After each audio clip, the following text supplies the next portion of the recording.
Barrister Shafiq Ahmed সাহেবের মৃত্যুতে আমি মনে করি যে আমাদের আইন পেশায় যাদেরকে প্রজেক্ট করলে মানুষ মনে করে এটা সৎ লোকের পেশা, যাদেরকে প্রজেক্ট করলে মানুষ মনে করে একজন আইনজীবীর এই স্ট্যান্ডার্ড হওয়া উচিত, যাদেরকে প্রজেক্ট করলে মানুষ মনে করে ব্যক্তি হিসেবে মানুষ হিসেবে সমাজ এভাবে বেঁচে থাকা উচিত, ব্যারিস্টার শফিক আহমেদ আমার দৃষ্টিতে এমন একজন ব্যক্তি ছিলেন। আমার পেশাগত জীবনের শুরুতে আমি মরুল খন্দকার মাহমুদুদ্দিন আহমেদ সাহেবের ওনার জুনিয়র ছিলাম। আপনারা যারা সুপ্রিম কোর্টের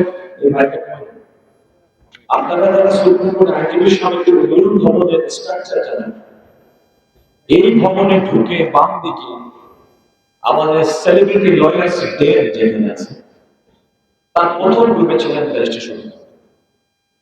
তার রুমমেট মরুল মেজবাউদ্দিন দুজন সুপ্রিম কোর্ট আইনজীবী সমিতির সভাপতি ছিলেন। ওনাদের উল্টা থেকে রুম হচ্ছে ডক্টর এম জহিরুল। কালিমপুর পরে মালিক সাহেব ইন্তেকাল করেছেন, আমার সিনিয়র খন্দকার মাহমুদুদ্দিন আহমেদ ব্যারিস্টার আহমেদুল্লাহ করেছেন। আমি এই কথা বলতে চাচ্ছি এই কারণে, যাদেরকে দেখে এই পেশায় আমরা আসতে চাই মনে করতাম এমন একজন ব্যক্তি হতে হবে, যেক্ষেত্রে আমি সবসময় আমার সিনিয়রের কথা উদাহরণ উল্লেখ করি। আরেকজন মানুষ আমি মনে করেছিল সে ব্যারিস্টার শফিক আহমেদ, সেই লেভেলের মানুষ। আমি আজকের এই দিনে আর বেশি বলবো না, কারণ যেহেতু আমাদের জানাজার সামনে এমন একজন মানুষ পাওয়া খুবই কঠিন।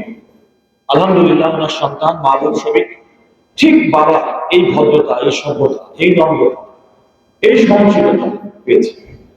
আমি মনে করি একজন নেককার বাংলাদেশ আমাদের ওনার জন্য যেমন আমরা দোয়া করবো এবং উনি নেক সন্তান পেয়েছেন বলে মনে করি।